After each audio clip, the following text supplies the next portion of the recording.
Welcome into the Commanders Report. I'm your host, Jack Sperry. Today we have a ton to talk about. The Commanders signed a veteran offensive lineman in NFL free agency today. That'll kick off today's show. Then Trey Amos, the rookie out of Ole Miss, the cornerback, has a minor injury. We'll break down what that is and how long it could take him out of practice and potentially even some games. And then we'll get into some of my takeaways. This morning I put on the L22 of last night's Monday Night Football game between the Commanders and Bengals, and I have some takeaways outside of the winners and losers list that we put out last night. So make sure you guys subscribe down there in the comments section. The Terry McLaurin saga is almost over, guys. I promise within the next 2 weeks, I'm expecting this team to lock up Terry McLaurin to a long-term contract extension. And when that news comes down, we will have a breaking news video for you guys right here on the Commanders Report. So make sure you guys click that subscribe button if you haven't already to not miss our breaking news coverage whenever the McLaurin deal comes down. All right, so we'll start here with a little bit of free agency news here for the Commanders, where they are adding yet another veteran piece to this roster. Offensive tackle George Fant, recently with the Seattle Seahawks and New York Jets, is joining the Washington Commanders as a swing tackle. He has played both left and right tackle throughout his career, mostly right tackle. But you guys can take a look at his profile here. He is over 30 years old, 33 years old to be exact. He's an 8-year NFL veteran that has 75 career NFL starts with 3 separate teams. I believe it was the Seahawks, Texans, and Jets are the 3 teams he's played for in his NFL career. And last year, he had a modest PFF grade of 61.3. He's not going to move the needle. He's not going to be coming in here to be a big-time star offensive tackle or anything like that. You know, at this point in free agency, you know, as we're getting so close to the start of the season, you know, adding a player like this is more about roster depth and more about if there's an injury, having a player that can come in and play. And you guys can see throughout Fant's career, he's been maybe a lower level, maybe below average starting offensive tackle for most of his career. He's had a couple of pretty darn good years, namely 2018 with Seattle and then 2021 with the New York Jets. But yeah, man, overall, he's a pretty darn solid piece, offensive tackle that can play on either side of the line. And with younger players like Josh Connerly Jr., Andrew Wiley, of course, is more of a veteran piece. And then you got Laramie Tunsil, but Tunsil's had some injury concerns in the past as well. So having another really good veteran piece alongside Andrew Wiley to be a guy that can play on either side of the line, having a nice veteran backup in this spot is good for this Washington Commanders roster. I think that this signing is a good one. I'm expecting the contract to be around league minimum for a veteran player that for as long as George Fant has been in the league. But make no mistake, guys, he's not being brought in to start over Josh Connerly Jr. or anything like that. You know, I think he'll be a swing tackle for this team. This team also wants Andrew Wiley to have some versatility to play guard if there are some injuries. So in that case, you would probably want George Fant to be your kind of swing tackle. So I think that this move makes a lot of sense because the depth on this offensive line, specifically at tackle, wasn't all that fantastic. So I think this is a move here that makes this Commanders team better. So let me know what you guys think down there in the comment section. Grade the George Fant signing down there in the comment section. For me, I'll give it a B for what it is. It's a good signing. Well, this will be the pinned comment on today's show. In just a second here, I'm going to tell you about our new sponsor here on the Commanders Report, Ethos. And while I'm telling you about our new sponsor today, grade the George Fant signing down there in the comment section. And with that, let's have word from our sponsor today at Ethos. And guys, the summer before I started here at Chat Sports, my family lost my late grandfather. And as you tend to do when you lose a loved one, you begin to think about your own mortality and what happens to the people dependent on you if something were to happen. With today's sponsor, Ethos, your family is protected. I'm getting married soon, and shortly after that, I imagine I'll be buying a house, and kids will probably follow shortly after that. If something were to happen to me, I want the last thing the people I love to worry about is being able to pay the bills, so I trust Ethos to keep them protected. Ethos is an online platform that makes getting life insurance fast and easy to protect your family's future in minutes, not months. There is no complicated process, and it's 100% online. There's no medical exam required, and you just answer a few health questions to get a quote in as little as 10 minutes. Protect your family with life insurance from Ethos today. Get your free quote at ethos.com/NFL Daily. That's ethos.com/NFL Daily to get your free quote today. Big shout out to Ethos for sponsoring today's edition of the Commanders Report.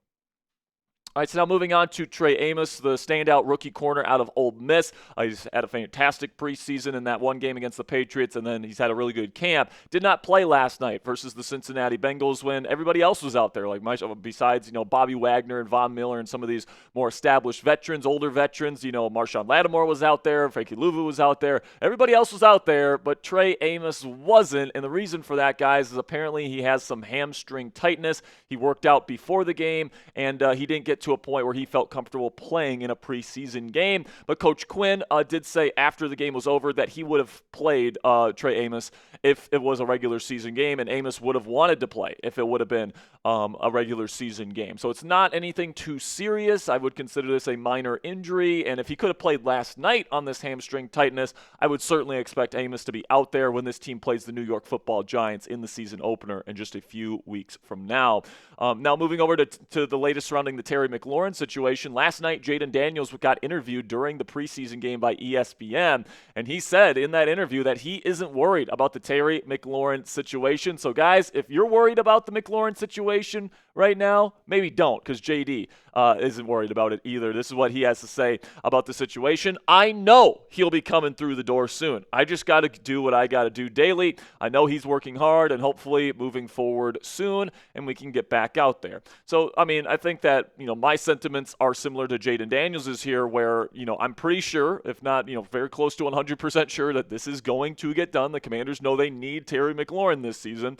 And I think Terry wants to be here as well. And when you got both sides wanting to get a deal done, usually something gets done.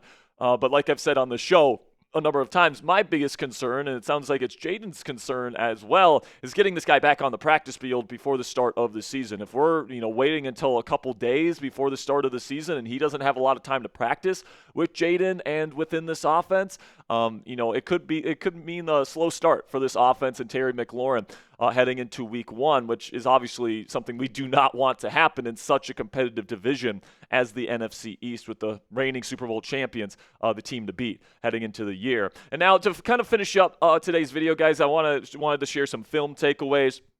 Yesterday, we put out our winners and losers list after the initial watch on our watch party last night. So if you guys want to check that out, it's on the channel. You guys can check out my initial winners and losers list. I still feel pretty much the same way about those players that we talked about as we talked about them last night. But there was some more takeaways here after watching the film this morning that I want to share with you guys. The first one, it pertains to Jaden Daniels, and he's got to do a better job protecting himself, all right? Like, he only had one rush, and he really only impacted the play once last night, because it was 3 rushing plays, and then Jayden was a passing play that nobody got open on, and then he took it himself. But when he got close to the end zone, guys, there was 3 Bengals defenders that were collapsing in on him, and in a real game, he would have gotten absolutely toasted if he doesn't go down and slide, all right? And that's how rib injuries happen. That's how, these types of big hits happen, and we got to keep Jaden Daniels healthy, because he would be the reason why this team wins a Super Bowl this year, is he's playing at an MVP level. So you got to keep him healthy,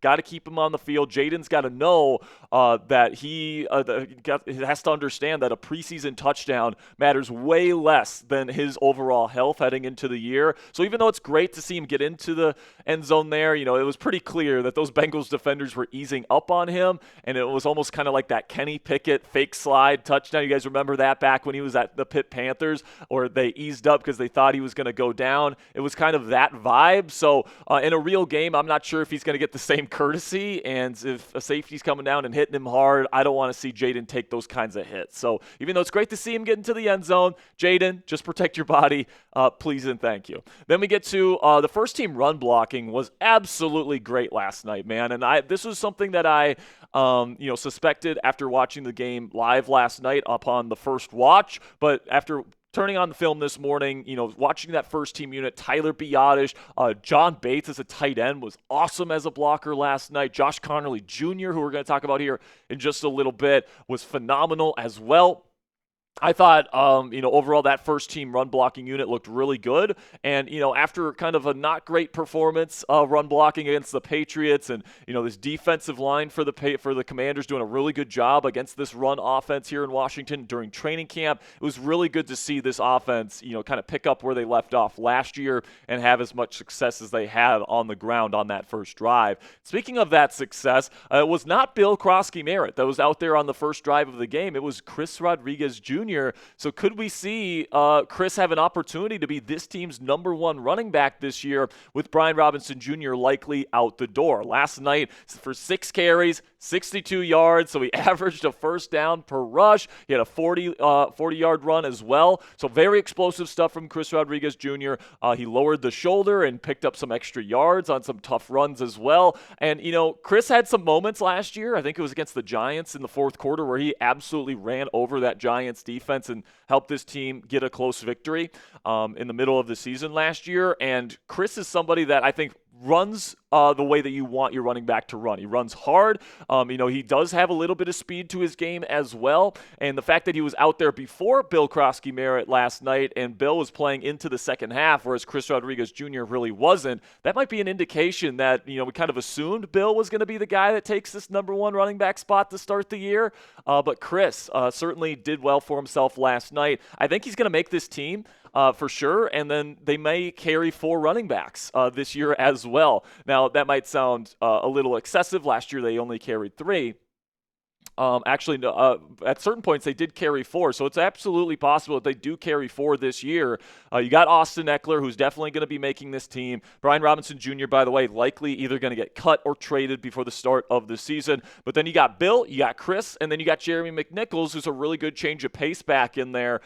So to have some of these kind of younger players that are in there, it's definitely exciting heading into the year. And hopefully either Bill or Chris can emerge as a legitimate #1 option for this running back room heading into future seasons.